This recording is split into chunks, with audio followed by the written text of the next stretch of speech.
રાજ્યમાં આગામી 7 દિવસ કરવામાં આવી છે હળવાથી મધ્યમ વરસાદની આગાહી।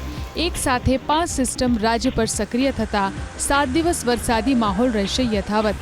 Shear zone, western disturbance, depression, monsoon trough અને સાયક્લોનિક સર્ક્યુલેશન એમ 5 સિસ્ટમ રાજ્ય પર સક્રિય છે, જેના પગલે આજે દમણ, દાદરાનગર હવેલી, ડાંગ, નવસારી, તાપી, નર્મદા, છોટાઉદેપુર, પંચમહાલ, દાહોદ, મહીસાગર, અરવલ્લી, સાબરકાંઠા, મહેસાણા, બનાસકાંઠા, પાટણ, વાવ, થરાદ, કચ્છ, અમરેલી અને ભાવનગરમાં વરસાદનું યલો એલર્ટ આપવામાં આવ્યું છે।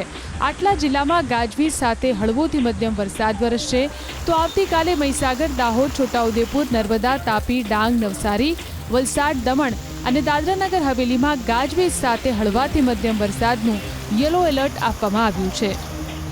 14 से लेकर 19 अगस्त तक इसमें हल्का सा मध्यम बरसात का संभावना रहेगा, लेकिन इंटेंसिटी थोड़ा कम हो जाएगी। इसमें कई स्थानों से लेकर अनेक स्थानों में हल्का सा मध्यम बरसात का संभावना रहेगा।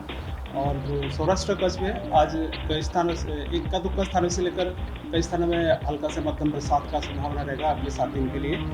और जो थंडरस्टॉर्म वार्निंग अगले 2 दिन के लिए जो दिया गया है गुजरात रीजन और सौराष्ट्र कच्छ दोनों रीजन के लिए 13 और 14 अगस्त के लिए।